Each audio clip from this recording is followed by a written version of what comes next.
What if I told you that centuries before the West had the Renaissance, Muslim scholars were already building machines, mapping the stars, calculating the Earth's circumference, and even inventing surgical tools still used today? But much of it is now lost, forgotten, buried in the ashes of time. This is the story of the lost Islamic sciences and inventions, a forgotten legacy that once lit up the world. Point 1. The Golden Age begins. Let's travel back over 1,000 years, to a time when the Islamic world became the global center of knowledge, science, and discovery.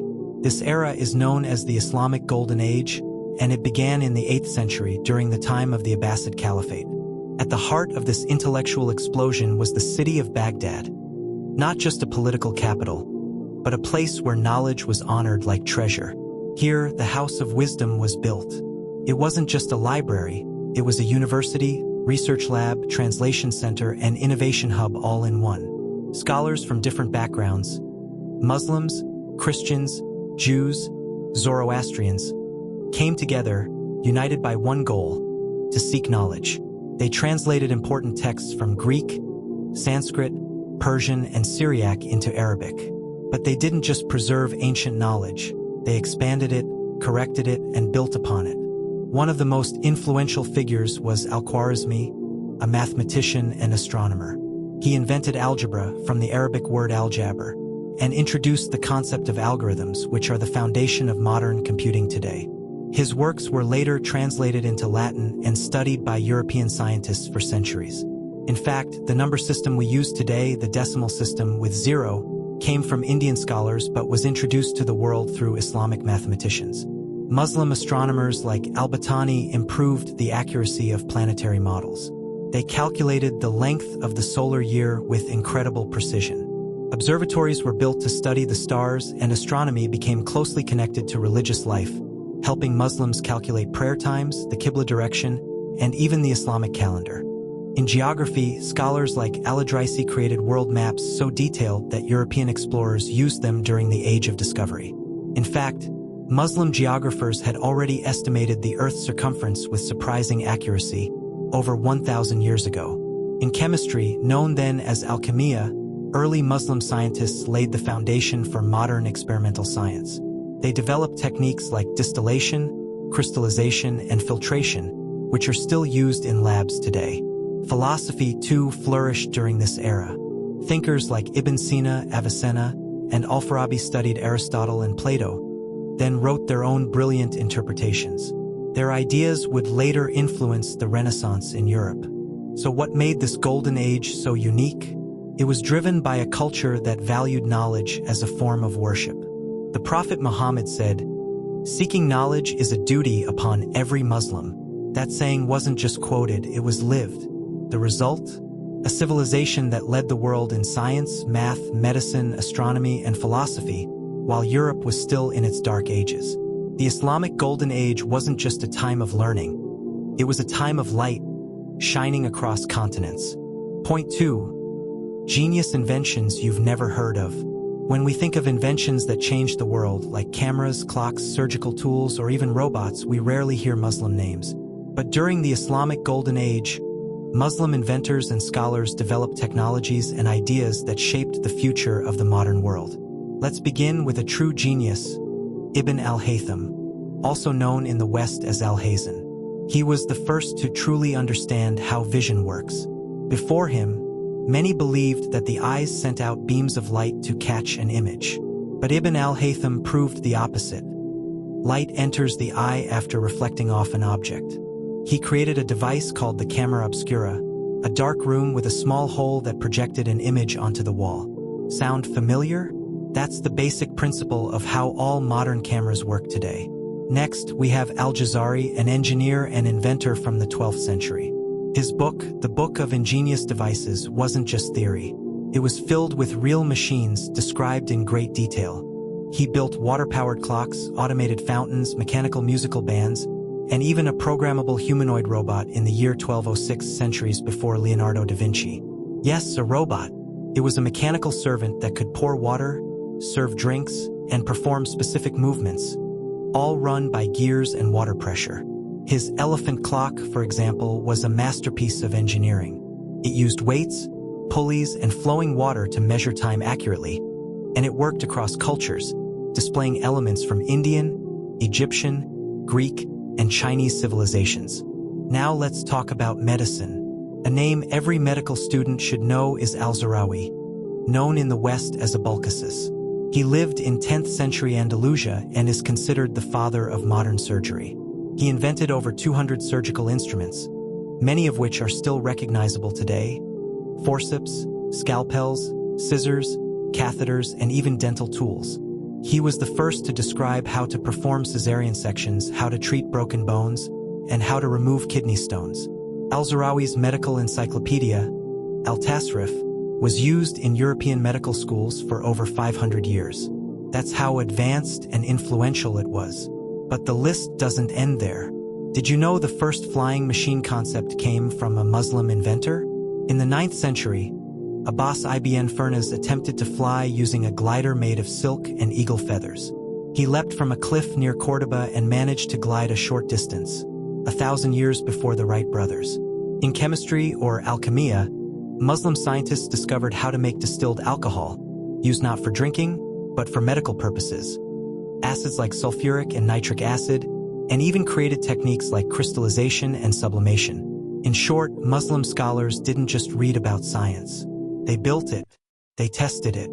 They wrote books filled with diagrams, experiments, and instructions, not just for other Muslims, but for the world. Yet today, these names are rarely mentioned in textbooks. Their inventions are often misattributed or simply forgotten. But it's time to remember them and to remind the world that the roots of many modern inventions go back to the minds of Muslim visionaries. Point 3. How it was lost. With so much brilliance, so many discoveries, inventions, and ideas, one painful question remains: how did it all disappear? The Islamic world once led the globe in science, philosophy, and technology.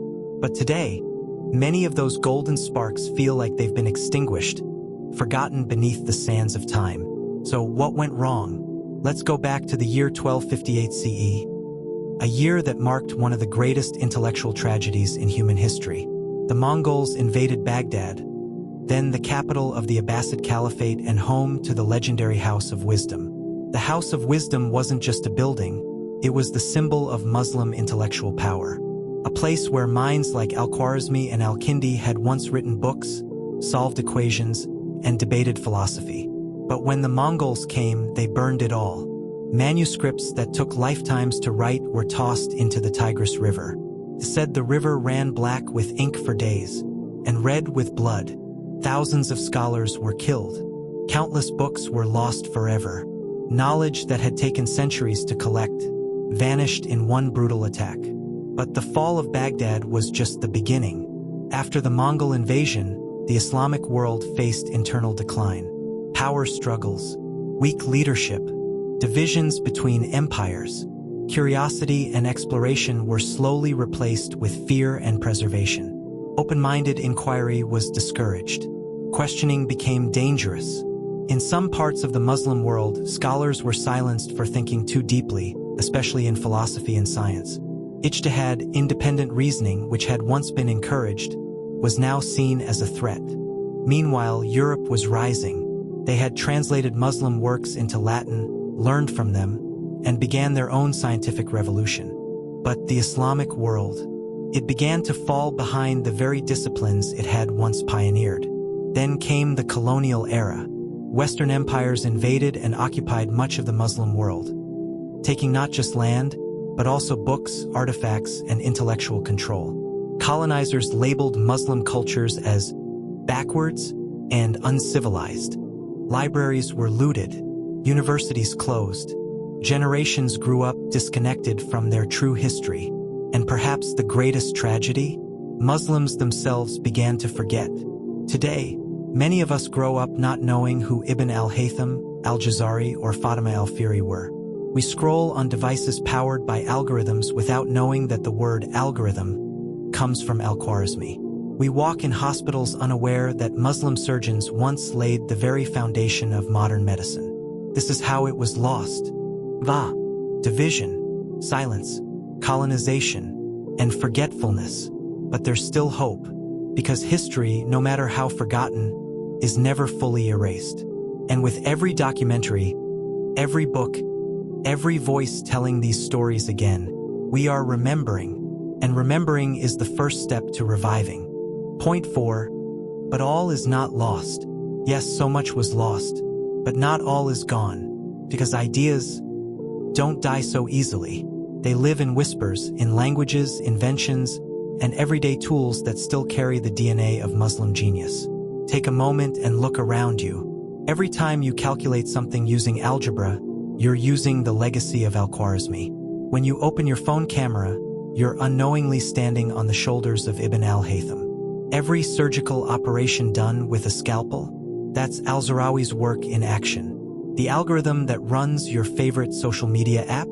Yes, that word comes from a Muslim mind, too. The fingerprints of the Islamic Golden Age are everywhere, we just stopped seeing them. But today, the story is changing. More and more people, Muslims and non-Muslims alike, are rediscovering this buried legacy. Documentaries are being made, books are being written, museums are being built. Young minds are beginning to ask questions again. Who were we? What did we achieve?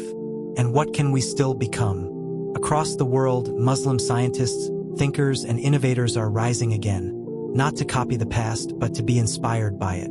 Because Islam has always encouraged knowledge. The very first word revealed in the Quran was Iqra, read, not fight, not rule. Read, learn, reflect. The Prophet Muhammad said, "The scholars are the inheritors of the prophets." And also, seek knowledge even if it is in China. These were not empty words. They were a commandment to explore, to question, to grow. And that mission is far from over. There are Muslim youth today who are studying astronomy just like al-Battani.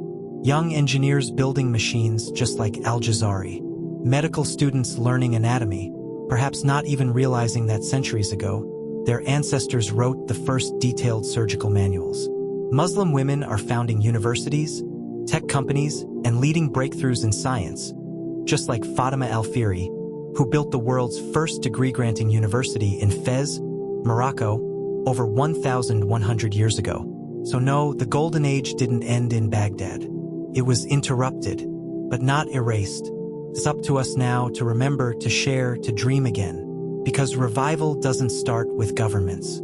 It starts with knowledge.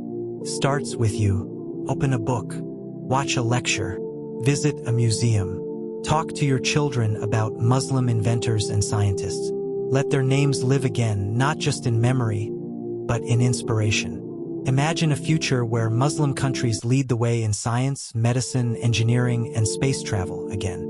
Not for fame, not for power, but for the same reason our ancestors once did. Because seeking knowledge is worship. Because healing the world is service. Because truth and wisdom are lights from Allah. And light, no matter how long it has been gone, can always be rekindled. If this history inspired you, don't let it stay buried. Like, comment, and share this video so others can learn the truth about what we lost and what we can still rebuild. Subscribe for more powerful stories from Islamic history and beyond.